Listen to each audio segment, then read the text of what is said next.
What's up, everyone? Welcome to Benched with the Tovar brothers. Joey here, joined by my brother, Angel. What about? Hello. You started pretty low today, huh? Yeah, I got a little cold last night. Oh, cold last night. I got a little something cooking in here. Okay. I was wondering. Hey, we had a Super Bowl. We did. Super Bowl 58 in the books. Chiefs, first back-to-back Super Bowl champs since 2004, when the Tom Brady Patriots did it. Chiefs dynasty is here, and we're going to talk about it. We're in the middle of it. It was a good game. I saw a lot of, it was just boring stuff. That's because you don't like defensive football. And it was a good game. It was a great game. It was a chess match. No leads. You felt safe with any lead. Like it was just, yes. It wasn't far enough to feel safe with the lead. Yeah, neither fan base felt very good the entire game. No way. We'll get into all that. If you're watching on YouTube, thanks so much for joining us. Episode number 90, 10 away from episode 100. We have some things cooking.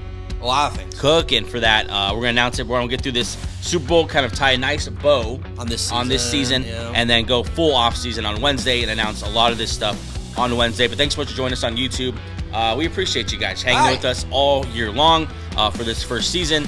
And if there's any doubt, we'll be back for season 2. Yeah. Oh, absolutely. I don't know if you're doubting. We're there's too much fun. Yes. Too much stuff and the NFL. Too much good shit. Yeah. Yep. Yeah. I just like only Angel can put it. Yep. If you're new to the channel, welcome. Hi. Thanks for joining us. I hope you had a great season. You missed out on the first year, but hey, we're glad you're here now. Hey, welcome. You know what I'm saying?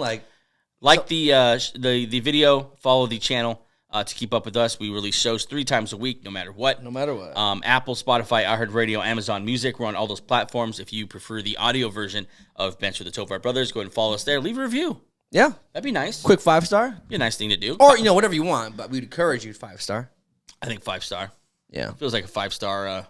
5-star Monday. Feels like a 5-star kind of show to me. Yeah. Yep. Also follow us on Instagram, Twitter, and TikTok. Search at Bench Show to follow us on all those different platforms, spelled just like this. And you can find us there. We're putting up all sorts of reels and clips and breaking news and conversation. A lot of conversation going on those. So that is awesome.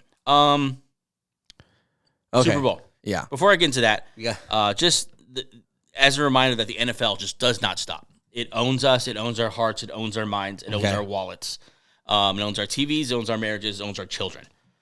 It has us. Okay, that sounds. It got scarier. Very true. It owns our minds, our souls. Yep. Go check Biden's Twitter. You can see. That's he believes that. That's a real tweet. The NFL's free agent negotiating window opens 1 month from today. Yeah. 1 month. So you have like a 1 month kind of right back into it. Yep. The next NFL game is 173 days away. Don't say that. I don't want to 170 days away for the next NFL game. So listen, we told you all year, don't waste this. At some point, it's gonna be nothing. Yep. Bone dry. They're gonna cut off the tap, and you're gonna be watching highlights. Yep. But it was a great year. It was a great Super Bowl. I thought it was a very fitting ending. We had an Achilles injury. We had celebrities. We had turnovers. We had 7 fumbles. Yeah. Just wild in a Super Bowl to have 7 fumbles. Yeah, and this era, we obviously have Patrick Mahomes, who's just... We had Patrick Mahomes. Yeah, he's just different. He's just different. We had Mr. Irrelevant, of course, Brock Purdy. We had the field just loaded with stars. I think, to me, the reason it never felt boring is because the star power on each offense, you knew that although everyone's getting tied down, someone could bust something off any second. Yeah. Any second. But no one really did. Hey, that's why it was like... It kept our anticipation. It was like a thriller because you kept thinking, Pacheco might break one, or Debo might break one, or CMC. The one he broke was that touchdown catch. Yeah. But besides that, everything was very bottled up. We'll get into the Super Bowl. Before we do that, let's get about some Monday bananas. Super Bowl bananas. Why don't you get us started there, Big Ange? Okay.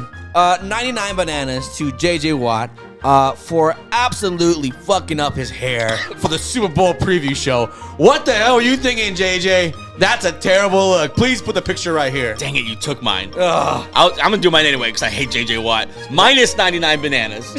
Same for you, for JJ Watt, like you said, who debuted a new hairstyle, like you said.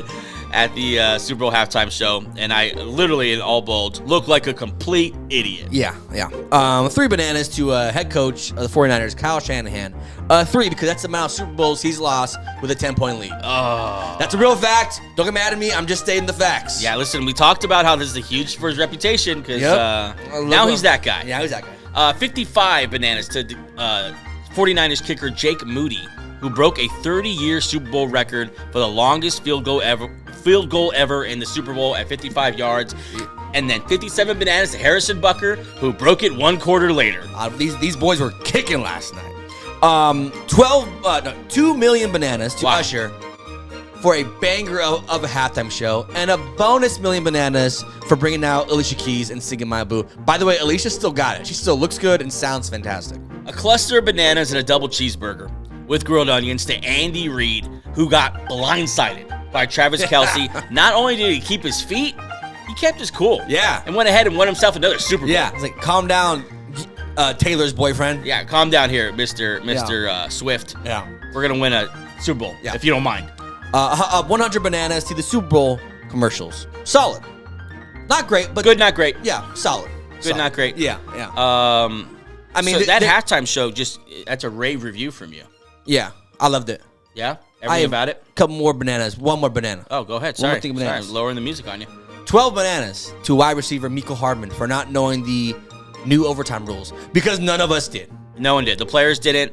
Several players. We were sitting there at home like, what? So if they score and they whatever, it doesn't make. I didn't get it. I didn't realize it till it happened. But shout out to Mecole Hardman. It's not your fault, man. No one else knew the rules either. No. I think Patrick Mahomes did, and I guess that's all you need to know. Yeah. But yeah, several players after the games, I had no idea. Yeah, if we won the game or did they get the ball back or how does this work? Yeah. Let's try this. Don't do that again for the Super Bowl. Just do regular overtime rules. I thought that was fine, overtime rules. I just think you need to know them.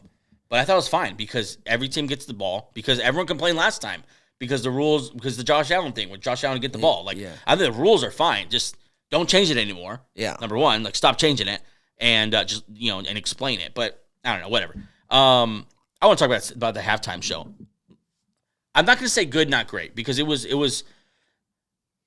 I think it's propped up in our minds by how nostalgic it was for us. Yes, if you're born between 1990, and 1999, it just means more to you. I think if someone experienced Usher for the first time yesterday, they're not like blown away. Yeah, they're on like what's 7:00 on the dot. Right. Yeah, like what is that? What are you talking about? Singing like literally like 3 seconds of songs at some point. Yeah.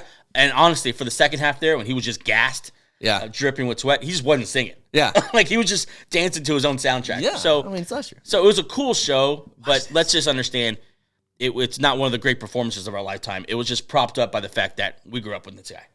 It was good. I thought he danced well. I thought the roller skating aspect was crazy. The cojones of Usher. Yeah, that was risky. To get on roller skates for a Super Bowl. That can go out so wrong so fast. Very risky. It was fun. Alicia Keys came out. You had a bunch of the 2000s, Ludacris, a bunch of those guys come out and kind of feel. Alicia Keys in just that glorious gown. The red. And then fell away, and then she just did her thing. With that piano that looked like a spaceship. Yeah, she did awesome. And then her was fantastic with little, guitar solo. If you don't know her music, she can also sing a little bit. Yeah, a little bit. That was cool that she was there. Luda was fun. Yeah. Luda was fun. Yeah. Swiss Beats was there. No one knew who's the man in the mask. I thought it was the man in the mask. A lot of people thought it was Kanye. You said Kanye. And I saw him. I thought, oh my god, it's Kanye. There's no way they let Kanye on TV. Yeah, Usher's really emptying the tank here. Yeah, everybody come out. Yeah. I don't know. I still know who it is. Honestly, that could be literally anyone. So what would you grade it? 1 to 10 halftime show. Okay, this is a thing where you got to speak from experience, because like my experience is different because I grew up with Usher. So for me, I thoroughly enjoyed it. I think it's like an A-. Okay, a 1 to 10 to give it A-. Sorry, 1 to 10. Sorry, 1 to 10. I give it like an 8, bordering on a 7. Okay. I think if it wasn't nostalgic for me, it was probably more of a 6. Okay, I give it 8.5, but I know why not 9, because 9's like it wasn't like an elite production. It was just cool to hear all the songs you grew up on. He could still dance a little bit. He had enough like window dressing too to like keep you entertained. Like all the people, I love that they leaned into the Vegas thing. Yeah. Right. They had all the performers and stuff like that. So it was good. It was enough. I hate the fake fan thing. They brought that back. Yeah. We hadn't seen that in a couple years, and I can't stand Honestly, that. bring out real fans. There's enough real fans of Usher. Yeah, there's enough real fans of Usher to just fly him out. Send us in. Hey, do you want 13 minutes of a free Usher concert? Just come out, stand outside, and we'll let you in. Yeah. I think that's more of a crowd control. Like they can control a bot crowd. Yeah. Didn't like that part. I would love to hear him sing a little bit more of these songs. I was a little bugged by that. I understand he has a certain window he has to fit in. He literally only did there was 7 o'clock. Yeah. Top cruising the street, and then done. New song. Yeah, new song. Yeah, so that would be Because cool it's to hear more of that. Okay, another question. Because he can, well, when he took a minute to stop and sing, he still got it. Oh yeah, He can still sing. yeah. He's really focused on more of the choreography. Yeah. I think he was more focused on the overall production of it. I think he wanted to make it a good time, so he brought so many different artists. Yeah. Tried probably to help him out sing because he was drenched in sweat. Yeah. Dripping sweat. He was legit not singing. For Yeah. He was just trying to catch the his last breath. couple of the songs. And I don't mind, man. I think during whatever. he wasn't really singing. No. He was just kind of dancing, which is fine. Just dance. What you think about the Rise Up song? I forgot the name of it. Lift Every Voice. Yeah, lift every voice. Or the Black National Anthem, as you refer to. The Black National Anthem. Okay, Black National Anthem. Post Malone. Yeah. And Reba. What was that trio together? Andrew Day was great. The choir behind it, amazing. Fantastic. Sounded phenomenal. The best sounding of the three for Yeah. sure. Yes. Post Malone was good, not memorable. It was just kind of he was him strumming a guitar. He sings nice, I think, and then he kind of he would do some creative stuff toward the end, some runs and stuff. But it's okay. Yeah. And then Reba was just boring. Yawn. Thank you for saying that. Boring. It was efficient as hell. She moved right through that thing. Yeah. Just nothing really special about it. Not toying with it. Yeah. Which didn't really translate very well because it was boring. Yeah, that was like a high school national anthem. Yeah. Before it was homecoming game. Yeah, it's like that one. If you went to a small high school, that one teacher who could sing got up there and sang national anthem. Yeah, that was nice. It was a tough spot because we had the best one since Whitney last year. Yeah, with Stapleton. Yeah. But I mean, they didn't even go for it. It's almost like they just kind of conceded. This is a year we just need to get through it. Yeah, it wasn't 1 to 10. That's like a full 4 or 5. Yeah, not great. It's a very safe. Yeah, it's a very safe and it's safe pick. She doesn't have a lot of crossover appeal. As far as with people who won't live in a certain section of the country and listen to a certain it's not even like if you like country music. It's like if you like a certain type of country music. And if you're a certain age group, you know who this is. So, I mean. Because we were in a house full of people and oh, yeah, she had that one show, right? And they're like, oh, she's actually a legend. She's a legend? Yeah, we explained to a couple people who Reba McEntire was. Yeah. Not a lot of Mexicans in Los Angeles know who that is. Or people in Los Angeles because, that's not our demographic. But, yeah, still, either way, that was... I'm sure there are people who all they know her by is oh, yeah, it's a judge from The Voice. Yeah, this is The Voice. Oh, she's a singer? She's... Yeah. So, yeah, I'd put Andrew Day, Post Malone, and then Reba. Okay. But Andrew Day, a good amount above both of those. Yeah, guys. Overall production musically was a solid 7. Yeah, it wasn't great. Because I think the beginning toned it down, is bringing down the overall score. Yeah, because last year in every way just upped. Halftime show was better, pregame was better. Rihanna's was better than Usher's? Yes. Okay. Agree to disagree, but the beginning was better. The national anthem was better last year for sure, 100%, 1,000%. Yeah, agree, disagree. Yeah. But yeah, it was fun, man. I love what the Super Bowl's turned into. I love the production. I love the energy of it. It's so epic now. They're really honing in on how to get this right, and it's fun, man. Listen, go look at what the Super Bowl halftime shows were in the 90s. Yeah. And let's just be thankful. You know what I do miss? I was telling our other brother about this remember the Bears Colts Super Bowl, the kickoff when the cameras were going off?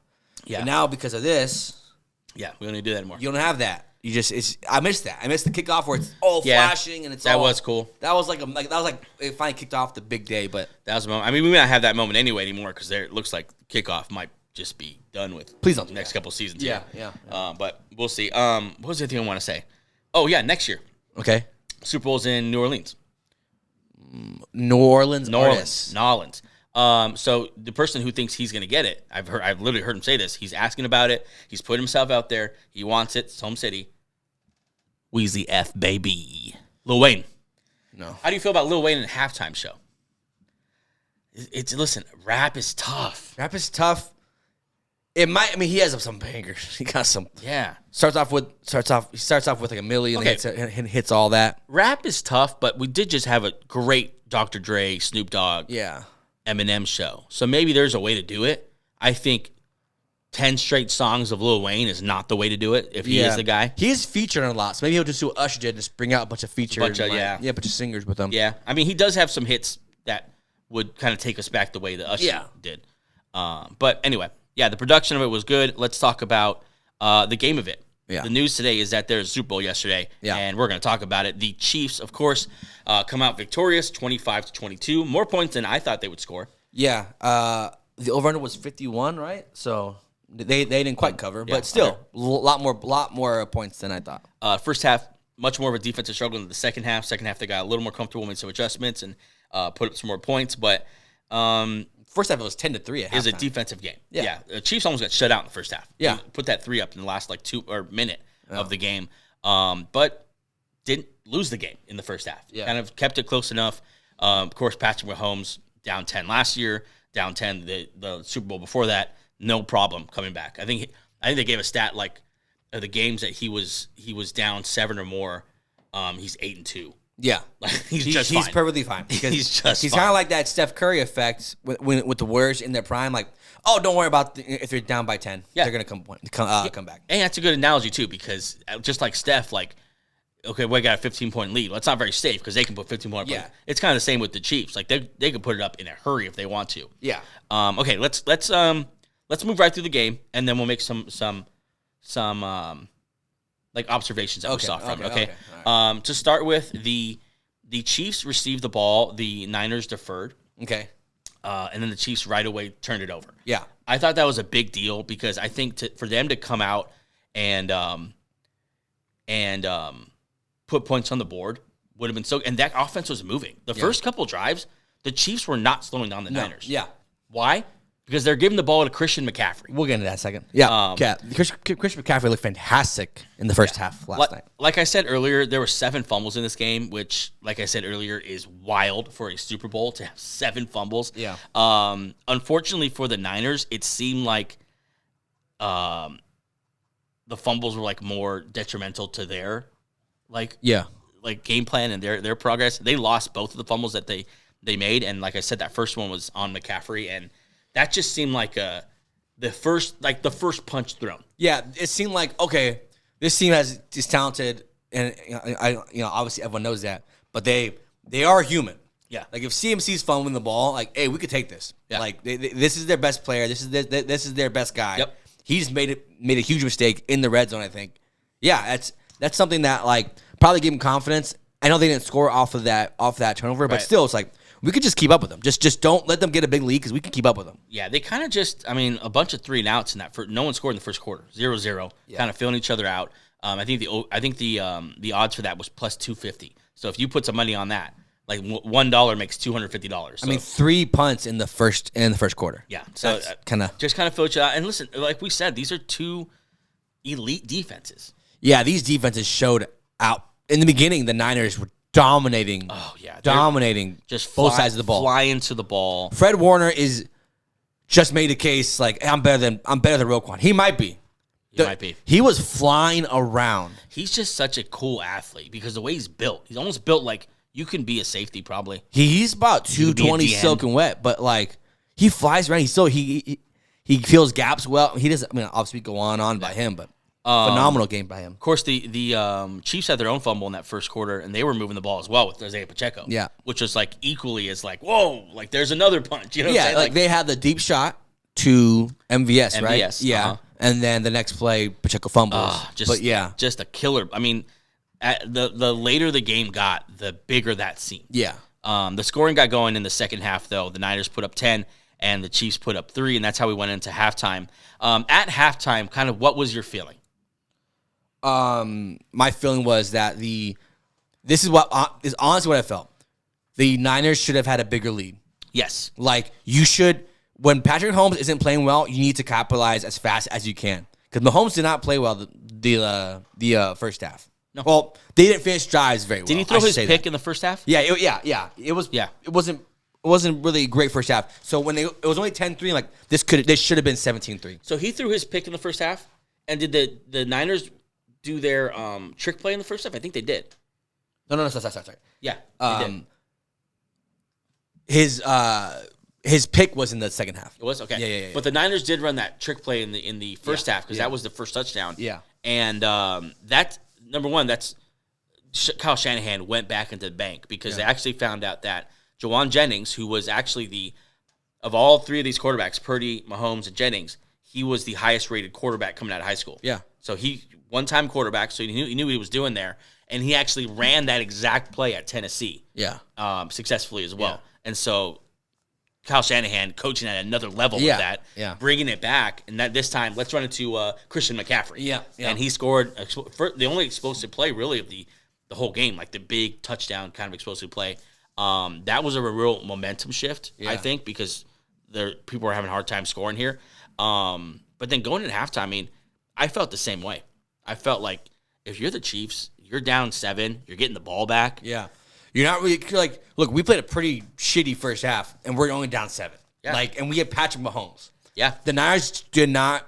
That's where they kind of lost the game, was that they should have capitalized on that fumble. They should have. Yeah. When Mahomes isn't playing well, we're at this point where you just have to pick your shots or wait for your shots and just take them. It's just with Mahomes. It's just like Brady, man. Yeah. You have to take it from him. Yeah. You have to bury this team. You have to make the big plays. You have to make the aggressive calls. Yeah. You have to, or else you let him hang around, and it's just he's gonna win it because he's too good at the end of games. So that's how we went into halftime, 10-3, and then we come out of halftime, and you kind of had a feeling like, okay, this is gonna open up a little bit. Yeah. Like they're gonna start taking chances. No one's gonna go down safely.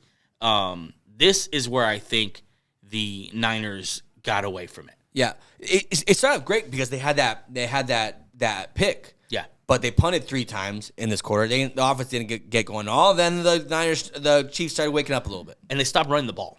Also, they started utilizing Mahomes as a runner, which was back-breaking last night. He led this team in rushing. 9 carries, 66 yards, and Mahomes he's an underrated athlete because he looks like a he kind of runs a little. He runs like he has a crap in his pants. Yeah, he runs like a non-athlete. But he's a good athlete. Yeah, if you watch him, and don't pay attention to how he's running, but watch how he's pulling away from guys. Yeah, he's fast. He's a fast player. He's a strong player. He lowered his shoulder a couple times here. Oh yeah. Mahomes, listen, this is how he wins, man. He knows how to make plays when he needs to with his legs, and he's done that over and over again. I'm having flashbacks of last year in the Eagles Super Bowl. He did it. He did the same thing. He just knows. Especially this year, I think it was so important with his lack of weapons. Yeah. And lack of reliable targets downfield to know that okay, if they're playing kind of just this blanket coverage, I can take off. Yeah. I can move the chains that way, and that's what he did yesterday. And he's so calculated and smart when he does it. Yep. He doesn't do it on first down. If it's a third down and it's 5 yards, I'm just gonna run it. And that's what, and it was back-breaking because we were joking around about it because he was, second half, you're just fine, I'll just do it. I'll just do it myself. Because some of those coverages, the Niners were playing fantastic coverage. Yeah. They would show the replay and they were all covered. Well, that's the one time he lost kind of his focus because they were playing great coverage. No one was open. The one time he kind of forced it, he threw the pick. Yeah. And so he just decided, I'm not doing that anymore. I'll do it myself. Yeah, I'm just going to run it. Someone who also woke up in that second half is Travis Kelce. In the first half, 1 catch for 1 yard. Everyone said it. Yeah. In all the halftime shows, ended up the game with 9 catches for 93 yards. Yeah. And on the other side, the flip side,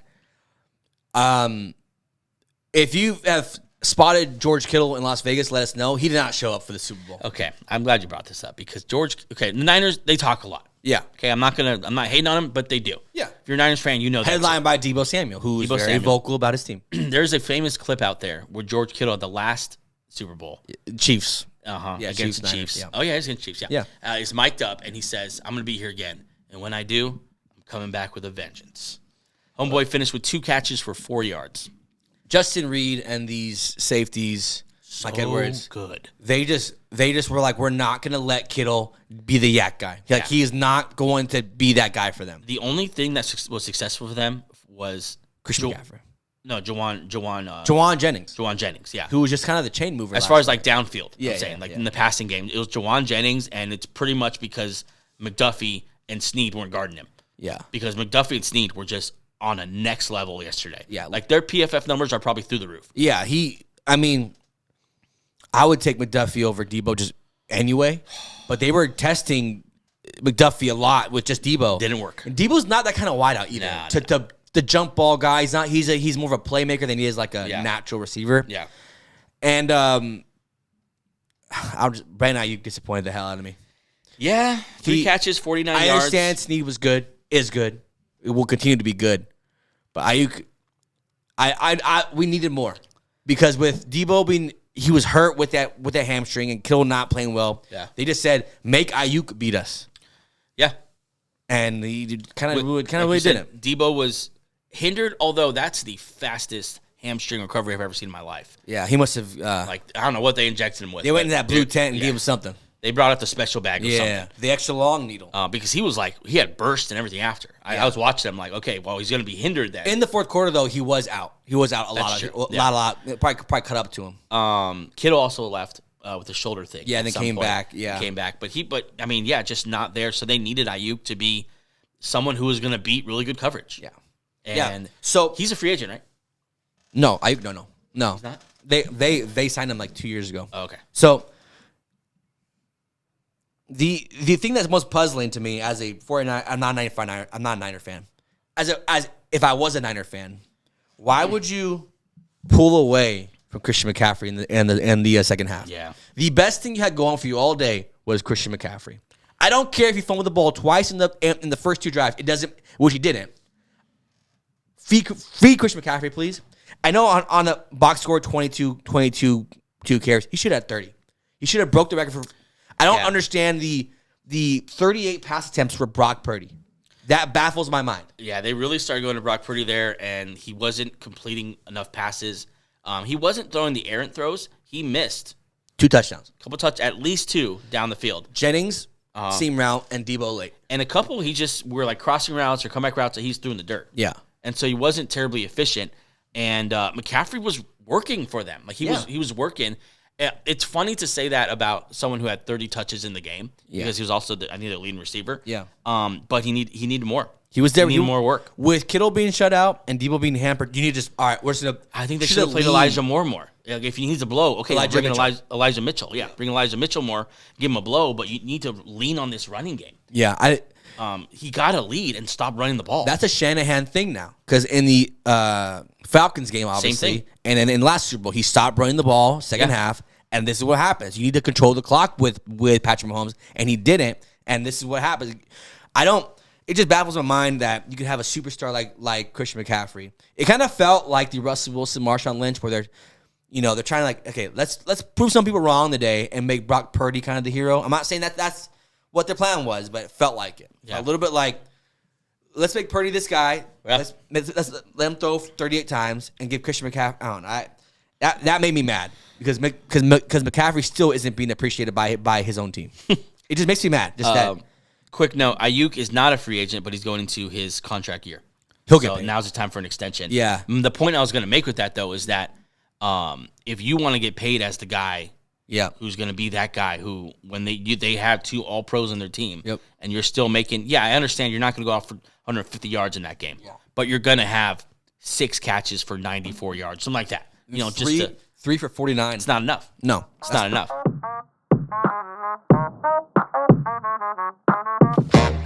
Anyway, back to Brock Purdy though.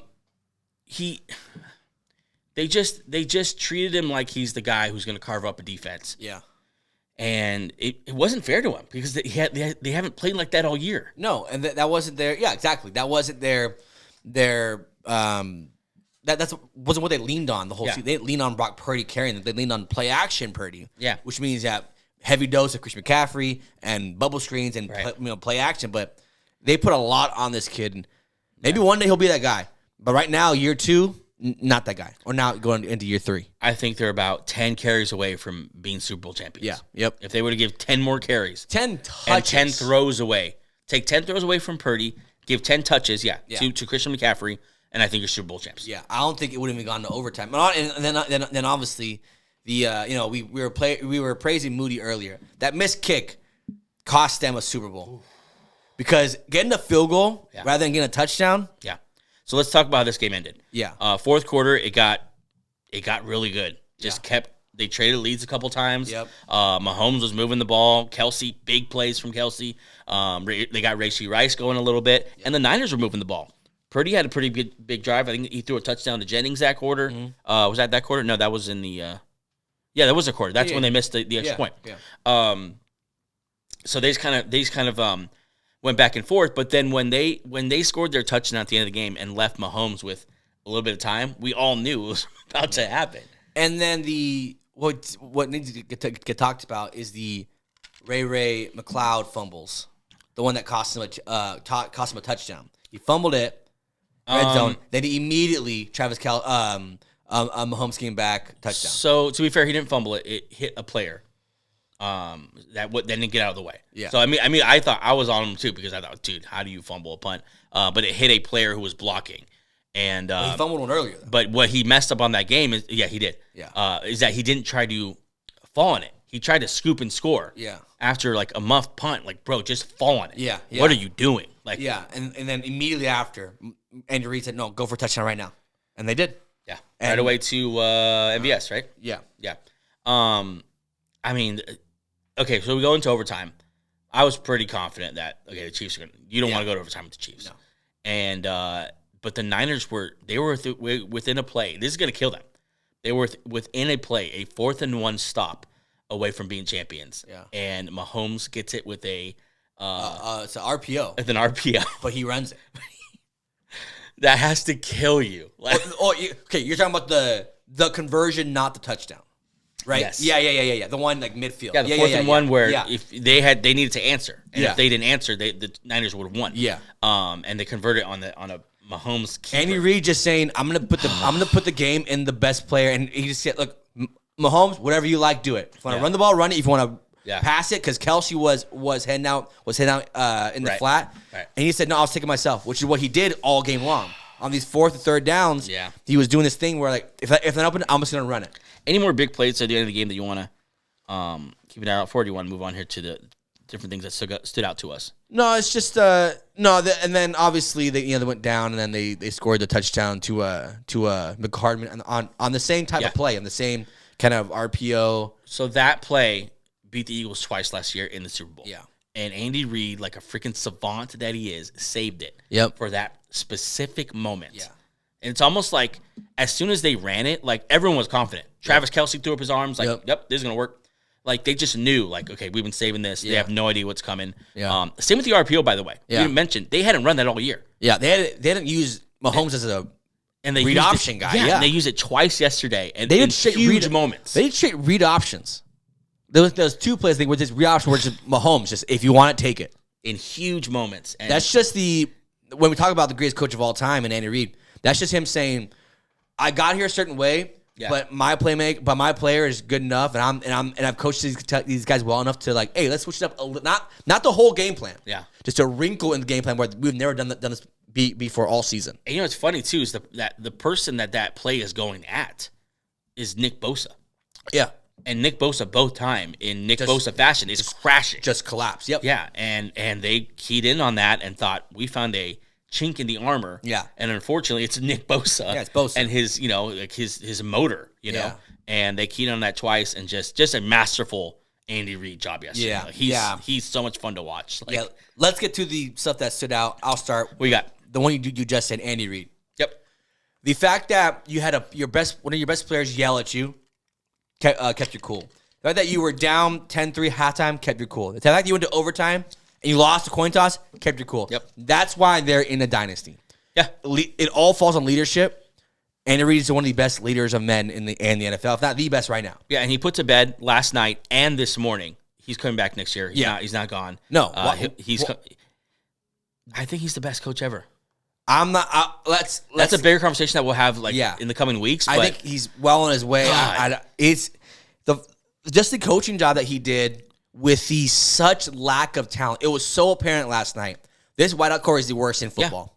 Yeah. It was dog shit most of the days. Not even Rashee Rice was that good yesterday. No, there was no. Yeah, Rashee Rice, they kept doing bubble screens. It didn't really work because linebackers are just flying around. Either he has a limited route tree or they're unwilling to let him play that role. Yeah, maybe they're not willing to let hey, do the deep cross, right. do the shallow, right. or do the dig route. He's just doing, which I would lean toward. Maybe that's not in his bag because Andy Reid knows how to use players in their strengths. There's a reason you only see MVS or McCole Hardman in certain plays. Yeah, because he knows how to use players' strengths and hide their weaknesses. So maybe Rashee Rice doesn't have that, but like you were saying, there's real weakness here in the wide receiver core, and just the fact that he can game plan to overcome that. Yeah. Kelsey wasn't in the first half. He yelled at him because he wasn't really targeted. Yeah, second half, his girl was there. You gotta throw him the ball if your girl's in the stands. Yeah. Taylor Swift was there, and her whole little crowd of devil worship. Oh, you see, what's her name? Ice Spice throwing up those devil signs. Yeah, I did. But hopefully Travis isn't mixed up in that. No. But anyway, yeah, Andy Reid. No, yeah, but back to Andy Reid. You're just so impressed by his game planning and his ability to give he's honestly at this point he's humbled himself to be like, Mahomes, you just do it. Like I'm gonna give you like an RPO, and from 99% of the other quarterbacks, I'm gonna tell him what to do. Right. Take the run. Just give it to someone. The ball's in your hands, and I'll back you up if it doesn't go well. And that's kind of. So I have 2 points here, but I'll, since you just said that, I'll say this one. Mahomes made special plays when it mattered most yesterday. Mm-hmm. He made special plays because his coach trusted him to make special plays. Yeah. Shanahan trusted Purdy to make special plays, and he just didn't. Yeah. He missed those touchdowns. Trusted the wrong guy. Yeah, you tried to go head-to-head Purdy and Mahomes, and it's just like it should have been McCaffrey versus Mahomes. I mean, no offense. Last year, they tried to do Jalen Hurts versus Patrick Mahomes. So Hurts played well. Hurts played his ass off, and it wasn't enough. But you still can't do you shouldn't try to go toe-to-toe with one of the greatest of all time. Yeah. You have to find a way around it. But sorry, the other point I was going to make is, yes, Andy Reid, killer, but we need to talk about Steve Spagnuolo. I mean, he is the Chiefs, you're so blessed because he's not going anywhere. Zero head coaching interviews or requests. He'll never go anywhere. He's going to be there till he retires. Yeah. And he just look. The Dolphins scored 6. The Chiefs, the Bills scored 6, and the Ravens scored 6. And here he gives up 20, 23, 22. What is it? 22 overtime. 22 in overtime to the Niners. Yeah. No big plays except for the McCaffrey play. Yeah. The throwback, just nothing. I mean, just a masterful job. Yesterday, the only thing in defense I thought they struggled with is getting pressure with 4. Even sometimes 5. Even off the blitz, they weren't getting pressure. Yeah, so that's kind of something they struggled with, but that's more of a personnel thing. He deserves so much credit for this season. Not just this game. This season, they don't win a championship. They're not in the championship without Steve Spagnuolo. No, and Andy Reid knows what he has. Yeah. That's why he's willing to take some risks. He's like, I know Spags has these boys playing well. Yeah. The D-line underperformed a little bit yesterday. Think so? I did, but the secondary... Now...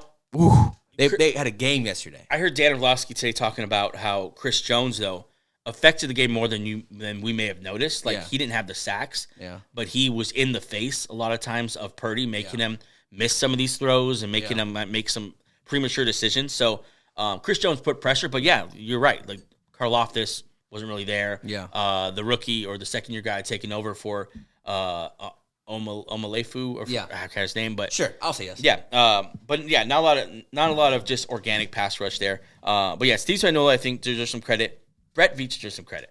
Yeah, because the way he drafted showed really well yesterday. You think McDuffie back there, Snead bringing him back, Bolton, being able to work out the Chris Jones thing and bring him back. Yep. You don't win without Chris Jones yesterday. The last guy I want to give credit to is Harrison Butker, the kicker for the Chiefs. 13 points. Because how many points did he score last night? I should probably add it up real quick. What? 12? I mean, no, 15. I mean, all the second half points. 15 points. Yeah, for Butker yesterday, and he was just nails. Like, he was just as shaky as you felt about Jake Moody. With Butker lined up, you just knew, like, no, he got this. Yeah, no problem.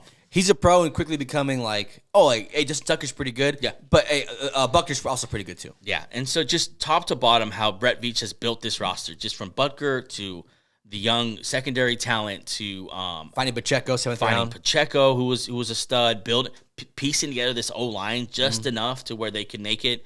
I thought he deserved a lot of credit, and it just it's a dynasty, man, and they're not slowing down. Yeah, that's the last point I have. Is this is a dynasty? Yeah. It's tough to even look at this last 4 years and just think of anything else but the Chiefs. This is just the prime Mahomes with prime Andy Reid. Yeah. And Kelsey isn't the same, but next year he'll be back and he'll be just be as effective. They're going to be more careful with how they use him, I think. Right. And they need to address the wideout room for sure, 100%. Yeah. Tony, shout out to Kadarius Toney for being a healthy scratch, even though they needed wideout help. That's a different story. But no, this is a dynasty, and the report came out a couple days before the Super Bowl that he's gonna want to lower his cap number. Patrick Mahomes. Yeah. If Brady did it this way, Brady did the same. Brady was never the highest paid quarterback. And Mahomes, for having the humility and the willingness to don't pay me the highest. Yeah. That's how you keep dynasties alive. Yeah. I mean, because they're going to need it. I mean, that's a great segue to what I want to bring up here next is that they have some major free agents. Headlined by Chris Jones. Let me read you this list. Chris Jones, L'Jarius Sneed, all pro in the back end. Mike Dana, who's huge on the D-line. Willie Gay, linebacker. Donovan Smith, Clyde Edwards-Helaire, and Jerick McKinnon. So they're running rec room behind Pacheco. Drew Tranquill, who's going to get paid. Yeah, he had a good season. Yeah, a breakout year for linebacker Drew Tranquill. Mike Edwards. Yeah. Like PFF, highly rated. And then Derek Nottie, another D lineman there that they're going to need in rotation. They have a lot of money to spend here if they're going to keep this team together. They're not going to keep this team together. It's going to be a very different team next year. It's going to be tough. Most of the core, though, is going to be there. Yeah. You have your best 3 linemen there next year, Humphrey, Smith, and Tooney. Yeah. You still have Hardman. You still have year 2 of Rashee Rice. You still have Travis Kelce and Mahomes. So you have the core. Yeah. The other side of the ball, though, the Niners are in trouble. Yeah. They cannot afford to keep everybody. They are in cap hell. Let me read you that list. Chase Young, Deshaun Gibson, John Feliciano, Javon Kinlaw, Sam Darnold will go. Oren Burks, who saw it enter the game yesterday. Yeah. We're going to talk about that Greenlaw injury as well. Clelin Ferrell and Randy Gregory. And then they're in cap hell. Yeah, and they don't have money to sign any of these guys. And then, like you said, Ayuk coming up. Purdy can get paid next year. Yeah. So you have some stuff that you're worrying about, and the quarterback payday is going to come. That's going to seriously deplete. This is probably their best shot financially they had. And it was the best shot too at the Chiefs, who financially were strapped this year. Yeah, like they couldn't really sign anyone. They barely brought back Chris Jones. Yeah, they had to roll with a lot of just that wide receiver core. I mean, case in point. And the Niners really have I don't want to say their window's closing because Brock Purdy's young. He played fine. Yeah. Shanahan's young. He's not going anywhere. Yeah. McCaffrey seems like he's going to be good for a foreseeable future. So not that the window's closing, but you're going to have to really refill the cupboards here. Yeah. Yeah, it's going to be unique and interesting how they do it. You got to start drafting very well because a lot of these contracts you can't afford. Like, isn't Armstead a free agent? He was on the list, but I think it might be. Yeah, but either way, you can't afford all these guys, all these superstar athletes, and Shanahan's getting the rep. He's getting that rep. You can't when he has big leads, he can't keep them. When he can't win the big game, whether that be him or his quarterback play or his play calling, he's just. So let's talk about that now real quick before we'll wrap up the show after this. Let's talk about legacy. Okay. What this game means for the different players because we spent a lot of time on that in our prep, right? So let's start with quarterbacks. Okay. Purdy, I don't think it means much. No, I think the fact that he got there and didn't turn the ball over and played decently well. He almost missed some throws, but I think just fine. Which is turning into a thing for young quarterbacks. Yeah, Hurts almost beat Mahomes. Burrow, he's one who actually. Burrow actually does very well. Yeah. Josh Allen almost beat Mahomes. Lamar Jackson, his whole career almost beat Mahomes. And then you have Patrick Mahomes. I'll let you talk about this one, but in my book, it's now Tom Brady, Patrick Mahomes, everyone else. I agree. A lot after the game, I said he surpassed Peyton Manning. He surpassed all Montana. He's number 2 all time. Yeah, literally passed Peyton Manning yesterday in playoff wins. Yeah, I don't think it's an argument. I guess you can make it for like talent. I guess for Rodgers and for Marino, those kind of those Marino guys who think that he's the best quarterback, that's bedded now. Yeah. You can't do that anymore now. Rodgers obviously not enough championships, but I think he passed Peyton Manning last night, and it's crazy because they did it in such different ways. But I would, in a what if world, a Manning versus Mahomes one that'd be pretty fun too. But no, I think he's number 2, and his post game presser. He was not trying to celebrate this one. Love it. He was like, "Yeah, next year we'll be right back." Well, did you hear? Sorry, you finish that point. No, he's got his eye on Tom Brady. Yeah, he's already thinking legacy. Yeah, there's no. This is great. He's like, this is just part of it. I mean, you made the point of he's going to take a pay cut already. I mean, he's 28, taking a pay cut. Yeah.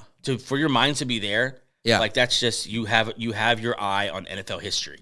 And obviously we joke around a lot about his wife and the brother and all that stuff. For him to have all that happen, his dad get arrested for DUI. I mean, that's a serious situation, and to still come out here and be one of the best players of all time. Just be that dude. You gotta tip your hat to just like great. That's how Brady won us all over. No one liked Brady early on. Nobody did. Yeah, they kept winning. He kept improving. He kept whatever. And okay, he's the greatest of all time. Mahomes the same way. He's just about it, man. He's just about he's about the life. Yeah, he's so mentally tough. Just nothing ever shakes him. Yeah, he's so hard to knock out. Yeah, like the blows that this team even yesterday can take. Yeah, is just like, man, what do you have to do to beat this guy? So you have him second. I have him second all time. I think firmly there. I think he just needs time now. Yeah, to catch Tom Brady, which and a lot Tom more Brady, championships. Yeah, which is crazy. Well, 4 more. Yeah, to 4 catch more. Brady, which is like 4 more championships. 4 more is a lot. But he's 28. He's young, and he's really just in his prime right now. Yeah, this is prime Mahomes. And next year, I expect them to be a little retooling. Yeah. I expect them to be right back in the thick of it. Yeah, let's go to coaches now. Andy Reid, for me, I think he's the GOAT. I think he's the guy.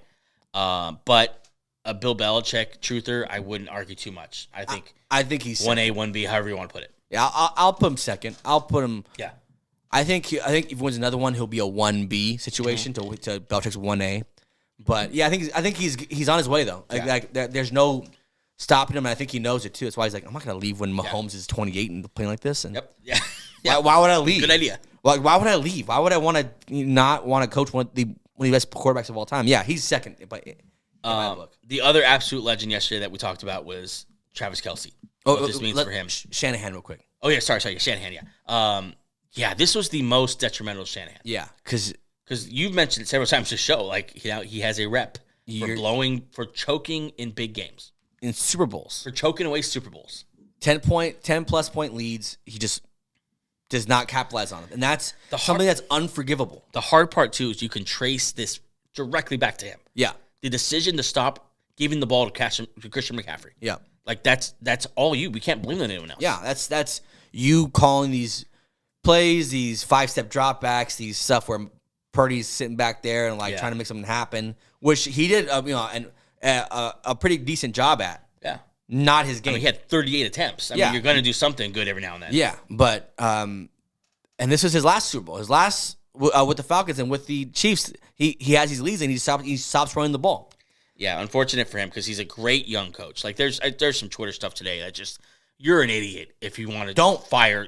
Do not fire Kyle Shanahan. You're a moron. He'll be signed. People will within 5 minutes. They'll fire their coach immediately. Yeah. And you're like, please, Kyle Shanahan, please come over here. Don't be that guy. And you feel for the Niners fans. Yeah. When you talk that much crap, and you back it up for all season, and then you just come up that short, that's heartbreaking. So shout out, go check on your local Niner fan. Yeah. Because that's a tough one to swallow. Yesterday. I texted 2 Niner fans. Pretty. So you went that route. You texted them. Yeah. I left them alone. No answer backs. Yeah. No answer backs. Yeah.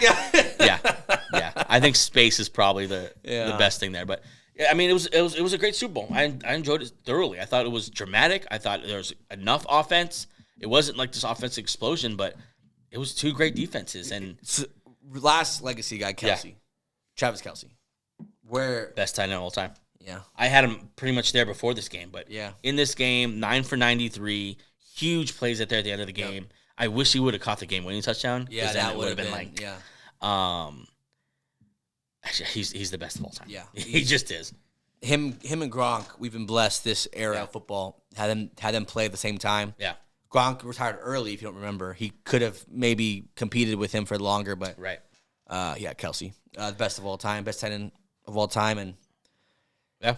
he's just and his post game interviews are always fantastic. That post game when he just Viva Las Vegas, like he's like, this is why this Kelsey family is so fucking interesting. They're awesome. They're fucking awesome. Jason Kelsey in that full Kansas City Chiefs garb. And after the game at the nightclub with the Rey Mysterio Kansas City mask on, Just wasted. Like this is America. These two guys are representation of America. Something you said that did spark something I wanted to say earlier was that the post game press conference, they asked Mahomes about Tom Brady and legacy versus legacy, and he said something I thought incredibly humble and honest. He said, "For me, it'll always be weird because when we face each other in the Super Bowl, he beat me." Yeah, or not Super Bowl no Super Bowl. Yeah. Oh yeah. In Super Bowl, he beat me, and that's I was like, wow, that's. I don't know if I agree with that completely. But look, if he matches Super Bowls with him, right? Then you're like, okay, if they did they ever play? Yeah, they played and Brady won. That's gonna be a super, Brady's the best, and that's very honest of him though, and it's very great self awareness to know that I'm being compared to him, but he beat me in the biggest game of the year. Yeah. That's it. That puts a wrap on the 2023-2024 season. It was a fantastic day. Crazy season. Man, I mean, the things that have happened this season. I mean, starting off with that Achilles injury to Aaron Rodgers, that was just the omen to the madness that we were going to face. Yeah, you opened up Lions, Chiefs. Lions won. Lions kind of put themselves in that, okay, we're actually a real team, which they are. Yeah. Which they are. Yeah. Then the Aaron Rodgers thing. That just snowballed into all the quarterbacks getting hurt. Yeah, you had the injuries. The year the backup quarterback was here. And it's kind of another feather in Mahomes' cap is that just at the end of the day, when quarterbacks fell, when quarterbacks regressed, you think of Herbert, you think of Hurts, you think when that happened, when other, just all the different things that had happened with quarterbacks, he just consistently, he's there. At the end of the season, there he is. Yeah, it was a good year. Last man standing type thing. Yeah, and it showed exactly that. Showed next year, you watch the market for backup quarterbacks. Oh, yeah. Watch these guys get paid. Watch them allocate more money towards that and less money towards other positions. You think of a Russell Wilson. You think of Ryan Tannehill, Kirk Cousins. These guys, Deshaun Watson, who got hurt and they're franchise guys, and then after that they just fell off a cliff. Justin Herbert. Yeah, and it also tells you too, if you're building a team, you got to build it with the Chiefs in mind. You got to build it with Patrick. He is the dominant force of this era, and he will be for the foreseeable future. So you always have to think, I'm gonna have to beat the Chiefs at some point. Yeah. If you're in the AFC, that's your only. It's one priority. If you're in the AFC, you're we got to build a team that can beat Patrick Mahomes. Take big swings. Yeah, it's because the Ravens had a good team, didn't do anything. Browns a good team. Bills, and the Texans were there. They're kind of the hot team at the end. But it was a great year of football and a great year on Benched. Yeah, I feel so honored to be covered the whole season. Now we have documentation of all my terrible takes, and on my win and on my W takes. So I'm sure there's more L's than there are dubs, but there definitely are. But I mean, 90 episodes. I mean, from July to February now. Yeah. 3 episodes a week. It was a lot of fun. And thanks, guys, for all of you who've been the day oneers. Yes. And are still listening to this video at the end of this video. That's awesome. It's been a good season. On Wednesday's show, we'll probably make up more points about this last season, but we're going to start to move ahead now. Yeah. Get our eyes on the draft, make some announcements about episode number 100 moving forward, and just about the show moving forward. Yeah, a lot of changes and subtle stuff. And season 2 will not look like season 1. No, season 1. This is the starter pack. Yes. Me and Joe, we've gone through 3 sets in one season. 3 sets in one season, 3 cities. One like we were just playing chess with each other. Yep. We finally stopped facing each other and kind of faced you guys. But anyway, a lot of stuff coming for the show. We'll talk about that as we move forward. Episode number 100, 10 episodes away now. Very fun to think about that. And of course, one more thing I want to talk about. Full circle. I'm for it. Travis Kelce, Taylor Swift. It's real love. I'm here. You're by yourself. No thank you. But now it's done. Okay, sure. We'll see you Wednesday. Peace. Bye.